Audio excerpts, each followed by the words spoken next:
Hello out to all you wonderful people. This is Andre, the Game Idea Guy. Thank you once again for lending me your time and your ear, listening into another Gamer's Thoughts discussion. And I'm going to give my overall thoughts on E3 2021.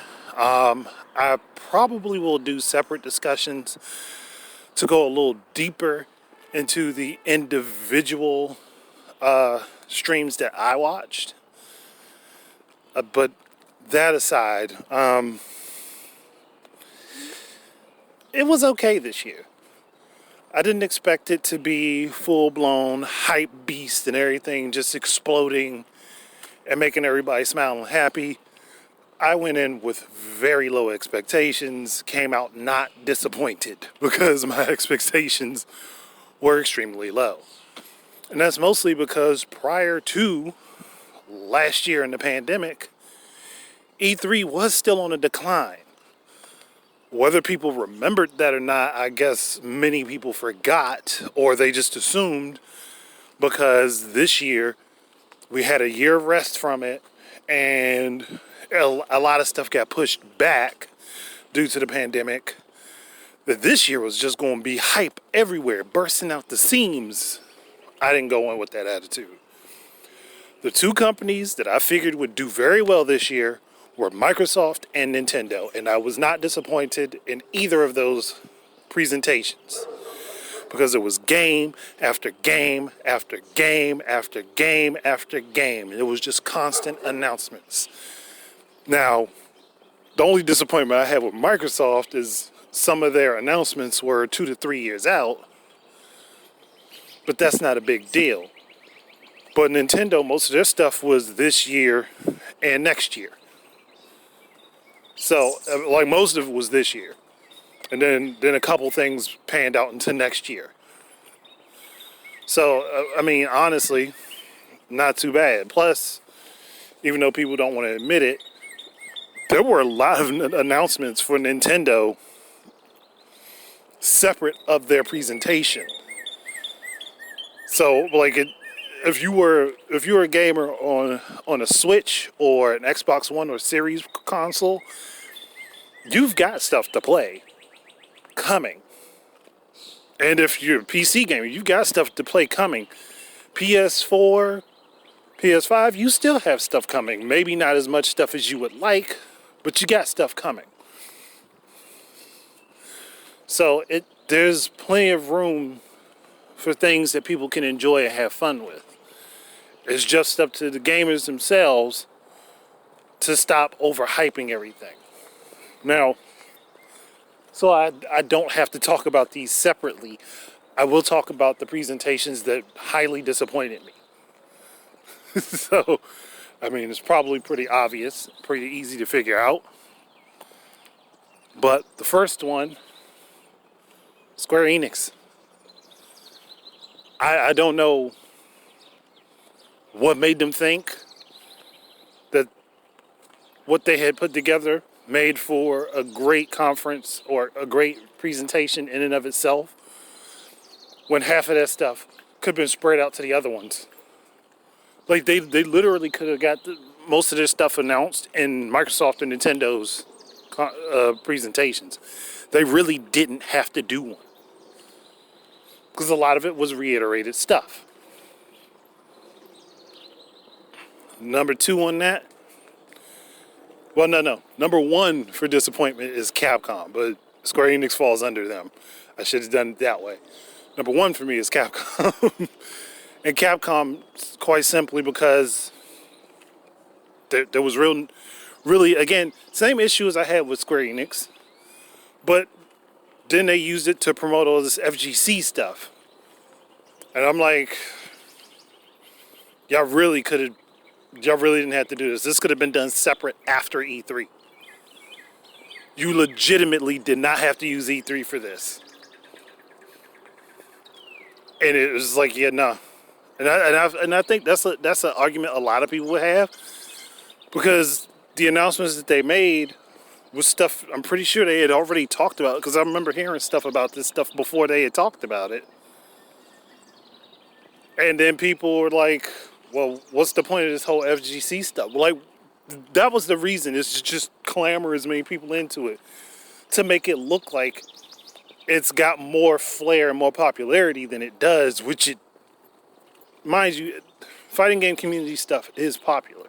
Fighting game tournaments and things are popular, but they're not as popular as I think Capcom just tried to portray them to be. And that's the problem. And I think that's as weird as it might sound, that may have been for investors to see if they can drum up attention for it. That's what I think that was for. I mean, I could be wrong, but I think that that's the direction that was headed. And lastly, Ubisoft. And I'm not disappointed by the games. I'll just put it this way. I'm not disappointed by the games shown for the most part, except for with Square Enix with the game they got Platinum working on because they wanted to turn it into a live service. That's a little bit disappointing. But outside of that, not really disappointed by the games. But going back to Ubisoft. And if it hadn't been for IGN kind of showing off some Beyond Good and Evil 2 gameplay and stuff, which they weren't supposed to do at the time. Because you thinking like, damn, is this going to be in there? Nope. Not a sight of it being there. Sight of it being there at all. And it just, I guess I can't really blame that one on Ubisoft, though. I could blame that on IGN. Because they started streaming their stuff. Ooh. Oh, and another problem I had. Why have you have your conference set for a specific time and people get there at that time? Do you have a countdown to the start of the conference? Shouldn't that countdown have been started sooner? Like, why start the countdown at the time people are supposed to be there for the stream? I feel like a couple people on those social media accounts messed that up. Just saying. That was annoying. But in the overall, again, I do think that this E3 was okay. I just felt like, for the most part, there was a lot of stuff that really, I mean, a few things that didn't hit all that hard or impact well. Even though, yeah, there's some stuff I'd be interested in trying. I'm not as keen on trying them as other games because obviously preferences. But there is one game that I think was a standout from the Unepic dev team called Unmetal. And I think that was during the Guerrilla Collective presentation. That's a game I think a lot of people are going to enjoy just because of the comedy in it. And I will have a Silent Plays Sunday video on it popping up, I think, July 11th. Mostly because I'd already had stuff in rotation, and I'm throwing my rotation off to rearrange the videos. So that'll be July 11th. That Sunday you'll see it. The week after 4th of July. I think, though, for them to not to have had a year off and to come back with having everything delayed and pushed back and so much stuff stall last year due to the pandemic, this E3 was pretty decent. But then again, I didn't overhype myself. I didn't proclaim, well, if these games don't show up, I'm going to be pissed. No, I didn't do that. I did think that there were certain games that needed to be shown because they were hyped a lot. But in Nintendo's case and in Microsoft's case, some of those games didn't show up. But they had other stuff there that was hype worthy, I think.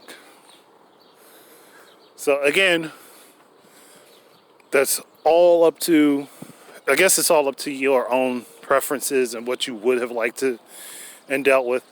But I think if you're a gamer and you did not like something in either one of those presentations, you are letting your fanboy bias take over. Because between both of those presentations, there was something for everybody. And knowing that, like having seen them both, yeah, nah.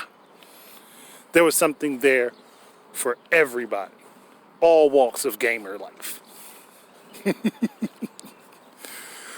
But I'm going to stop this one here. Like I said, I will do more in depth probably on Microsoft, Nintendo, and Guerrilla Collective. Mostly because those were the three that I really did enjoy. And there was stuff in all of those presentations that I think was worthwhile to talk about. So I'm going to do a deep dive on those after I have a chance to rewatch them.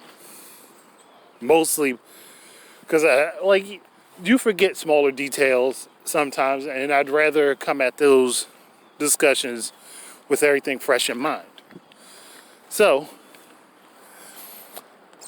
yeah, I guess that's it. Thank you guys very much for listening. Keep your eyes and ears out for more stuff from me. And until the next time, enjoy your games. Peace out, everybody.